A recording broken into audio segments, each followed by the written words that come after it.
You're listening to this podcast, so I know you've got a curious mind. Here's a helpful fact you may not know yet. Drivers who switch and save with Progressive save over $900 on average. Pop over to Progressive.com, answer some questions, and you'll get a quick quote with discounts that are easy to come by. In fact, 99% of their auto customers earn at least one discount. Visit Progressive.com and see if you can enjoy a little cash back. Progressive Casualty Insurance Company and Affiliates. National average 12-month savings of $946 by new customers surveyed who saved with Progressive between June 2024 and May 2025. Potential savings will vary. O'Reilly. Check engine, ABS, or maintenance light on? Take the guesswork out of your warning lights with O'Reilly Veriscan. The service is free and provides a report with solutions verified by ASE certified master technicians. And if you need help, we could recommend a shop for you. Ask for O'Reilly Veriscan today. O'Reilly Auto Parts.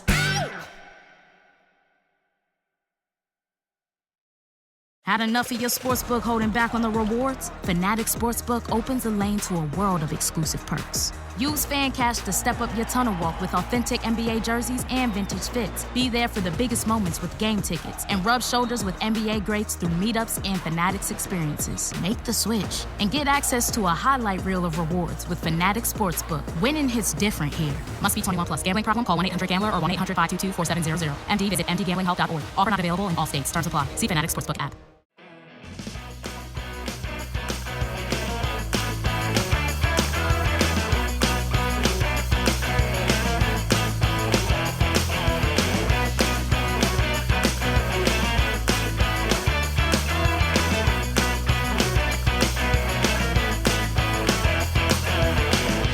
Hello, everyone, and welcome to Kilowatt, a podcast about electric vehicles, renewable energy, autonomous driving, and much, much more. My name is Bodie, and I am your host. And on today's episode, we are going to be going over news. So let's go ahead and actually, you know what? Before we get into it, we had an email from Joe. Joe listened to the episode with Allison and Ron, and he just had some battery tips that he wanted to share with everyone. So let me, because I am an old man now, make my text bigger so I can read this. All right, here are some battery tips. Number 1, the happiest lithium batteries stay as close to 50% charge as possible. Shorter charge and discharge cycles also help maximize battery health. So that's good to know. Number 2, you don't need to fully charge or fully discharge your EV battery. The idea that you must do so to calibrate the battery or avoid a memory effect is outdated and incorrect. And just so you know, I know what Joe does for a living, so these are good tips. So here we go. In relation to what we just talked about with calibrating the battery and fully discharging and charging the battery, he says the memory effect was a real issue with very old nickel-based batteries from the 1970s, but it doesn't apply to modern lithium-ion batteries. Today's EVs have a sophisticated battery management system that accurately track and maintains charge levels without requiring full cycles. All right, number 3, if you typically charge to 80% and return home with around 70%, consider lowering your charge limit. Keeping the battery in a narrow, more moderate range reduces long-term battery degradation. If you charge to 90% and arrive home at 10%, you're using your battery as intended. Don't stress about it. Enjoy the full range your vehicle offers. All right. And I think this is number 4 because I've lost count. You don't need to avoid DC fast charging out of fear of accelerated wear or degradation. The car's system manages temperature and charging rates to protect the battery effectively. While this can vary from model to model, we will still need to see how fast charging vehicles hold up. It seems most established EVs don't see much acceleration in degradation so far. So, Joe, thank you so much for sharing that with us. And hopefully everybody got some good battery tips out of that. Moving on to our EV news. Volkswagen is killing the ID4 in the United States. So instead of building the ID4 at its Chattanooga plant in Tennessee, Volkswagen is going to build the 3-row Atlas SUV, which, if you don't know, is an internal combustion engine vehicle that gets a very unimpressive 18 miles to the gallon. So pour one out for the ID4. Next up, we're going to talk about Polestar. Polestar has posted its best financial quarter ever, which is great for the company. They sold about 13,100 vehicles globally, which is up 7% year over year. A big driver of their demand is better distribution. Polestar expanded its showroom footprint by 50%. So they went from around 154 showrooms or points of sale to 230 locations. That's thanks in part to Polestar being able to tap into Volvo's dealer network, and they expect to have 250 sales points or showrooms or dealers or whatever you want to call it by the end of the year. So good job, Polestar. They're also leaning into their growth mode. So the new models are coming out, which include the Polestar 5, which is a wagon version of the Polestar 4, and they have more vehicles planned through 2028.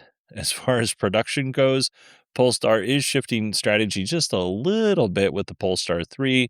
They are phasing out Chinese production of that model, and then they are bringing the Polestar 3 here to the U.S. for manufacturing. And the Polestar 3 will only be manufactured in the U.S. and then sent to other countries as you order them. Polestar is certainly not exploding in sales when you consider they sold 13,000 vehicles, but still, I mean, they're growing. They're growing. So I think that's awesome. One of the other reasons why they're growing is they have some very aggressive offers, especially if you own a Tesla. So right now, Polestar is cutting prices of their EVs in the United States up to $21,000 off, which is nutty. So you have to qualify for this. You have to own a Tesla to qualify for the full amount, I should say. You have to own a Tesla, and then you have to finance a 2025 Polestar 3. If you don't own a Tesla, I'm sure there are some incentives that Polestar is offering you, especially if you're coming from another EV. But if you have a Tesla, you can get $21,000 off, up to $21,000 off if you buy a Polestar 3. And I saw somewhere. Well, actually, I was talking to somebody yesterday. I was doing an interview for a show that's going to be aired later. And offline, he was telling me that he has a Polestar 3. Polestar 3. And he got a great lease deal. It was like $579. And then I saw a news article confirming that. So 0 down and like $579 for a lease. If that's what you're going for, not a bad deal. Now, as far as if you want another vehicle like a Polestar 4, because we don't have Polestar 2s here in the U.S. anymore. If you want a Polestar 4 and you're a Tesla owner, you can get up to $14,000 off if you're looking, like I said, at a Polestar 4. Deals like this are available till the end of April, and I would, visit Polestar dealers for details, because I'm sure there are other things available to folks who don't have Teslas and are wanting to switch over to a Polestar. From everybody that I have talked to that has driven or owns a Polestar, it's hard to go wrong. I mean, there are certainly problems with the vehicle, small issues, annoyances, but I don't think that any car is perfect and they're going to have small annoyances. Overall, people really seem to like their Polestar. This NBA season, every shot you take with Fanatic Sportsbook puts points on the board. Earn up to 10% fan cash on your bets, win or lose. So even if your bet misses, you're still scoring fan cash, which unlocks exclusive rewards like authentic apparel, game tickets, and meeting legends at Fanatic's events. Make the switch and turn every bet into a bucket with Fanatic Sportsbook. Winning hits different here. Must be 21 plus. Gambling problem? Call 1-800-GAMBLER or 1-800-522-4700. MD, visit mdgamblinghelp.org. Offer not available in all states. Terms apply. See Fanatic Sportsbook app. The world of business is constantly evolving, and Comcast Business keeps you in step with secure AI-backed networking in more than 100 countries, powering 90% of the Fortune 500 and millions of small businesses. And behind it all, thousands of experts answering your call at 2 a.m. like it's 2 p.m. One partner, that's it, powering how business gets done for companies around the globe. When you add it all up, no one does business like Comcast Business. Ovation Hall at Ocean Casino Resort in Atlantic City is the ultimate stage for world-class entertainment. An intimate venue with the best energy, state-of-the-art sound, and views that never miss. From top performers to A-list comedians and legendary acts, these are the shows you don't want to miss. Let the music take over. Go for the laughs that keep you coming back. Go for the nights you'll never forget. Visit theoceanac.com to view the complete entertainment lineup at Ocean Casino Resort in Atlantic City. Go to Ocean. Go for the win. You've never been one to settle. Stand down or stand still. You're a lifelong learner, energized by excellence. There's a fire inside you you can't ignore. You've got competition to outrun, momentum to build on, and your own high standards to meet. Stop now? Not a chance. At Capella University, we help you catch what you're chasing because you've always had the drive. Now, go earn the degree. Capella University. What can't you do? Visit capella.edu to learn more. All right, everybody, that is our EV news, and I genuinely thought that was going to take more time. So why don't I just take a moment to plug the Patreon or Supercast? If you don't like getting ads or having ads in your feed, then you can, for as little as $1, get rid of those ads. I don't know very many or any, if I can think of them, podcasts that are still offering $1 for the support level, just because you don't get very much of that dollar when it comes down to it. But I'm trying to keep everything affordable for anybody who wants to take part. So for $1, you remove the ads on 8 shows a year. 8 shows a month. It seems sometimes I miss the episodes enough. It feels like it's 8 shows a year, but it's 8 shows a month. You would get no ads on for $1. I think most people can afford that. So if that's something you're interested in, all the money goes back into the show. None of that money goes into my pocket. You can go to supportkilowatt.com, and I promise you that I release more than 8 shows a year. All right, let's move on to our Tesla news. Tesla has a new interior color for the Model Y premium trims, and it's nice. I like it a lot. It's called Zen Grey, and it's going to replace the black and white interior. Here's the thing, though. It's only available for cars built at Giga Shanghai. So if you live in Australia, New Zealand, South Korea, Japan, Philippines, pretty much any place, any market where they get their cars from Giga Shanghai, you can order this color. I think it looks great. To me in the pictures, it looks a little darker than the white, but really it just looks elegant. And I'll be honest, I have seen some people with white seats and they end up turning this color. The seats end up turning something similar to this color eventually. It's very hard to keep the Tesla white seats clean, and based on my daughter's car and some other people that I know are struggling with that. So Zen Grey, good color. Tesla has started rolling out FSD in the Netherlands, FSD supervised in the Netherlands, which, we knew this was coming. We didn't know exactly when for sure, but it is out. It's rolling out to beta testers. It's going to go to a wide release soon after that. You do have to be in the beta testing program in the Netherlands, and you do have to have a vehicle equipped with AI4 to get access to it, which will be interesting to see if anybody in Europe, as they roll FSD unsupervised or supervised, out in Europe. It'll be interesting to see when AI3, if AI3 will be included in that rollout. I would imagine that it might, but I can't imagine charging somebody. Like, if Tesla came to me and said, hey, for $400, we'll give you what we have for FSD, I'd pay the $400. But I'm not paying, what is it now, $8,000 for FSD on a hardware 3 vehicle. I'm just not doing it. Even if, maybe if they promised me AI4, it might be a little bit more, but yeah.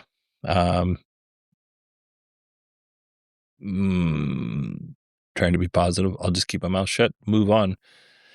Back here in the United States, Tesla did roll out FSD Supervised 14.3. Elon made a lot of outrageous, well, I would say outrageous. He made a lot of bold claims.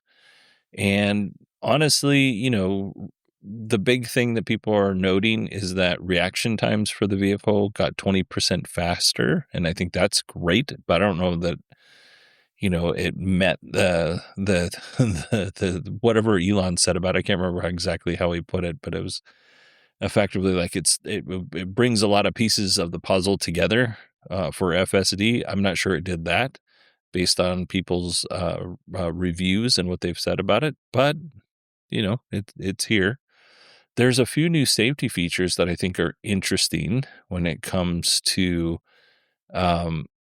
like bad weather. So if the system detects what it thinks could be a hydroplaning risk, so not just rain, but actually slippery roads, it will actually automatically lock out the more aggressive driving modes. So instead of getting like hurry and Mad Max and even standard, you're going to get put into chill or sloth mode until road conditions improve. And I think that is a really good way for Tesla to handle this. It's going to reduce sudden acceleration, lane changes, and, whenever traction might be compromised. But early beta testers are seeing some issues, as you would imagine. The system can be like overly sensitive when it comes to triggering the anti-hydroplane mode. And it actually will happen over a light drizzle. And, there's really no risk of hydroplaning other than the ground is wet. That's not a hydroplaning danger. So this is leading some drivers to disengage FSD just to be safer and keep up with the flow of traffic and things like that. But in the end, this is a positive move, and I commend Tesla for doing it. They are going to need to fine tune this over time, but I'm sure that they will do that. Interesting story. If you want to know a moment in my career that I was actually very concerned. We were going to a fire. I was driving the ladder truck. Ladder truck is 48 feet long. It weighs 78,000 pounds. It's early in the morning, probably 5, maybe 4:30 in the morning, something like that. This a couple years ago. And it's raining super hard, and I'm not driving overly fast. And if you don't know what hydroplaning is, it's basically you kind of just start floating on the water. Your tires aren't touching the ground. I mean, this is a very simple explanation, but your tires aren't really touching the ground. So when you hydroplane, you don't necessarily have a lot of control. There's a lot of things that you can do to make it worse. The best thing you can do is just kind of relax your hands on the wheel and let off the accelerator and just kind of let things correct themselves, right? It's not to say you should let go of the wheel entirely and take your feet off the gas, but accelerating or hard braking isn't necessarily going to help you out in those situations because you're not touching the ground. Anyway, we were coming up on a turn and the truck started hydroplaning. And so, I did what I was supposed to do. And we're just kind of floating, and we're not going super fast, but fast enough in a truck that weighs 78,000 pounds and is 48 feet long, towards the curb, there's this nice neighborhood sign, and we're just kind of heading towards that. And eventually we were able to stop what felt like inches before we hit the curb, but it was probably more like feet before we hit the curb, because I don't remember having to back up and to go into the neighborhood, but it felt like we were just, there was just nothing. We were just in it for the ride, basically. The only time that I can think of that was probably the worst time I can think of where the truck that I was driving hydroplaned. It's happened a few times, but it's never been anything that made me so concerned that I was going to wreck $1 million plus fire truck. I mean, it cost $1 million to buy this truck 12 years ago, 13 years ago, 14 years ago, whatever we bought it in. This truck to replace it costs more than $2 million now to replace. So I was not looking forward to having to have that conversation with chiefs that I wrecked $1 million truck. Anyway, moving on, continuing about full self-driving. So we talked a little bit about, Tesla released 14.3. Elon said that this is going to be a lot of the pieces to the puzzle for solving autonomous driving. And then so they released 14.3, and then Elon gets on Twitter and says that FSD 15, not a point release, but FSD 15, will far exceed human levels of safety. So why is he saying that? What's so special about version 15 of full self-driving? Elon says that it's a much hype 10 times parameter model. And basically this is 10 billion parameter neural net, which, right now we're looking at a billion parameter model neural net, and version 15, I was almost at episode 15. Version 15 will have 10 times that at 10 billion parameters. It's actually, they're testing it. So we'll kind of see where it goes. I don't know that we'll see it anytime soon. But if everything goes according to plan, this larger model would make it more nuanced, more human-like when it comes to decision making, and could make a real shift towards, true autonomy. But I feel like I have to say that Elon says this all the time. Like with version 12, which was in November of 2023, he said, this is a tweet, supervised full self-driving I think it's a tweet. This is a quote from him that I got from the article, which was an electric article. Supervised full self-driving is vastly safer than human driving. That said, version 12, which has end-to-end neural nets, will far exceed human safety even when unsupervised. That was November of 2023. I don't think we saw that. And maybe I'm wrong, but I don't think was solved or was vastly safer than human driving in 2023. Now in 2025, he said something similar. Here's what Elon had to say about version 14 in August of 2025. Version 14 will be better than human for sure, meaning a better driver, but I don't know if it will be 10x. When he says 10x, he means 10 times better than a human. He goes on to say maybe 2x to 3x, so 2 to 3 times better to a human. He then says version 15 has a shot at being 10 times better than a human. So that was an interesting, little message. And then 2 days after that, he added that version 14, while capable of being much safer than a human driver, will take a few months to debug post-release. So I'm not sure if somebody got into his ear and like, hey, this thing is barely fully baked or isn't even quite fully baked. Maybe don't say that it's 2 to 3 times better or safer than a human driver. But, we can all agree that for the most part, Tesla is improving their software with each version.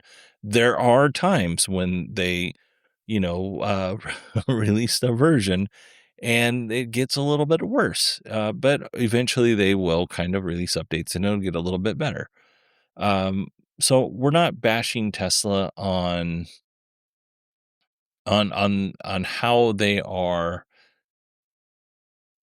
iterating their software. It's more like the messaging, I think, is hard because it's hard to quantify because Tesla doesn't make this data publicly available, right? We don't know how Tesla is determining these data points, and we don't know what they're including, but more importantly, we don't know what they're not including. So while they can say that, FSD is safer than FSD gets into one accident every however many million miles, right? That's great. But what are they calling an accident? They can say that FSD only disengages you can drive so far without disengaging. Well, that's great. What are you calling a disengagement? Are you saying the software disengaged automatically because it got into a situation it didn't know?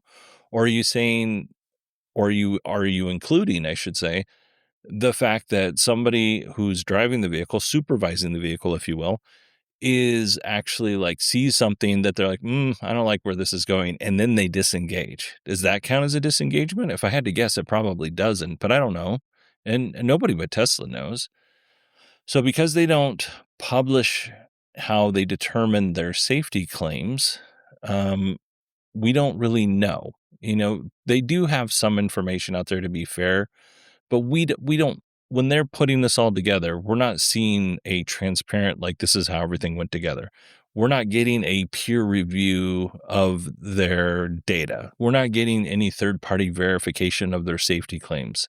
So at this point, we just have their word for it. And, I think we can probably agree that their word is optimistic. Did you hear how I said optimistic?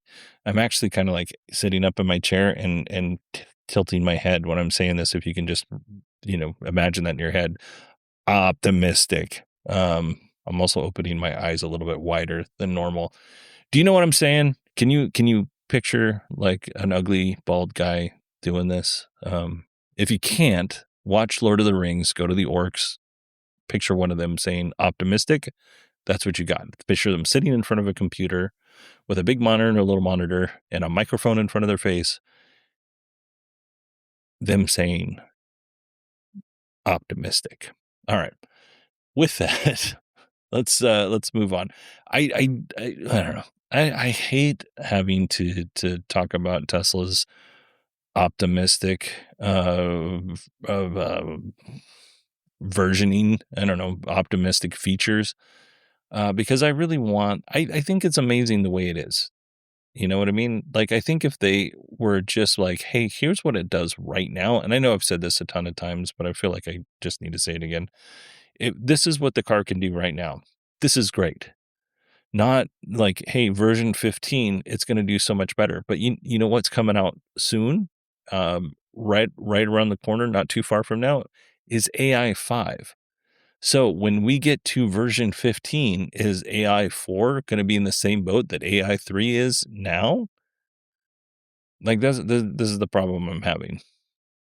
I don't think it's fair to make these promises when, we're really not in the best place to, I don't think it's fair to make these promises when you're kind of already leaving some folks behind. Now, Tesla still has an opportunity to upgrade because Elon said that they would. So I would imagine there's lawsuits if they decide not to. They can upgrade hardware or AI 3 vehicles to AI 4, maybe even AI 5. Maybe they'll do that. Who knows? But the thing is, like, I think they would have a lot less detractors and haters if they just promoted what the car can do now. And that's still pretty amazing. Let's not worry about what version 15 is when you're on 14.3. Unless you're planning on just skipping all the other numbers in between 3 and 10, then we can maybe, or 3 and whatever, I guess it could be 14.12 if they really wanted to. But from now until version 15, let's be a little bit more realistic with our messaging. That's all. Maybe not. Not to say you can't be optimistic, but be optimistic with the features that you have today. And stop promising things that are just being kicked down the road tomorrow. Did you know that you can hack your Tesla to get free full self-driving? Did you know that sometimes your podcast host goes off script and rants for 3 minutes? Because both of those things are true. So as far as the hacking your Tesla to get free full self-driving, you can do that, but Tesla recently disabled that hack, and it affected over 100,000 people that were just in China, not everywhere else. Like it disabled 100,000 full self-driving equipped vehicles, I should say, Teslas that were hacked to get free full self-driving, Over 100,000 of those just in China, which is nutty. So the way that they were able to make this work is they purchased a device for anywhere between $700 and $2,000. That device plugged into the CAN bus, which is not an easy thing to get to in a Tesla, or at least it's not easy for me. You have to remove some stuff to get to it. And then this device will unlock the complete FSD suite, which is cool. Owners with this device got an in-car notification and an email warning that modification violates Tesla's terms of service, and it could compromise vehicle safety, and it could be a cybersecurity risk, which I'm going to be 100% honest. I agree with Tesla. I would not hack my Tesla. I would not hack my car ever. I know there are people out there who like to mod and get all sorts of cool tuning stuff out of their cars, and that's just not a thing for me. Like, I want my car to run as intended for as long as humanly possible, and I don't want anything that's going to affect that, especially something that I'm buying, a device that I'm buying from a company that may or may not be reputable, and then I'm plugging that directly into my car that's connected to the internet. That doesn't seem like a good idea to me. Having said that, I do think if you want to do this, if you're a person that likes this kind of thing, go nuts. You're just accepting all the risk that could potentially come your way. Now, there are some people who, and I can't imagine this is very many, but the article did mention that there were some people who purchased their Tesla in, let's say, the United States, right? And they are cleared for full self-driving in the US, and then they moved to a different country, had their vehicle shipped to that country, registered said vehicle, and now they're driving around, but they don't have access to FSD because they live in a country that doesn't offer FSD. So they buy this device, and then now they have access to FSD again. Well, it sounds like that Tesla was like, okay, cool. We're disabling your FSD with your hacked Tesla, but we're also not going to let you continue with the FSD that you purchased because you violated the terms of service. Now, I don't know if that's true or not, but if it is, I mean, I kind of think that there might be a better way of handling that on Tesla's side, but I do understand why they would do it. So, all right, everybody. That is it for me. If you want to send me an email, it's Bodie, BODIE at 918digital.com. You can find me on LinkedIn, which is just Bodie Grimm, BODIE GRIMM. On Friday, I'm recording this on Saturday. On Friday, I actually recorded 2 interviews that I'm going to play at the end of the month so I can go and visit my mom. I had these interviews scheduled so tightly that one of the folks that was the second interview, they jumped in a little bit early because they're good podcast guests, and they were like, well, I'm going to show up early. And they did. Both actually showed up early, except for I was in the middle of the interview with the other one. And not a big deal. It was actually kind of cool, and I wish they would have stuck around because it would kind of have been a funny like introduction, But anyway, even though I didn't release a podcast yesterday, I did record 2, just so you know. Yeah, I think that's it. I hope everybody has having a really good weekend. My wife is out of town, so I got to spend some time, just me and my 2 kids. We got to, we did a school event on Friday, and then we got to go to a movie today, and we went to dinner after the school event on Friday. So it's kind of been a fun, just hanging out with my children. So, yeah, overall, it's been a good weekend. The Mario Odyssey movie I thought was good, but if you are not a diehard Mario fan, maybe just wait till it comes out on streaming, because that might be a better way to go. I didn't like it as much as the first one. First one I loved, although there was some funny parts in it for sure. All right, everybody, I will stop rambling, and I hope you all have a wonderful rest of your weekend, and I will talk to you soon.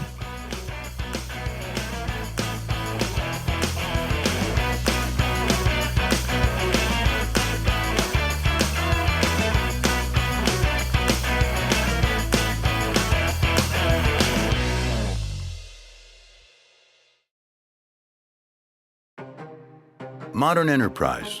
That's a lot of moving parts. Comcast Business helps you orchestrate it all. With SD-WAN working at scale to keep 150 hospital locations connected and working as one. Plus SASE and Zero Trust security, protecting financial data across a bank's 2,000 branches.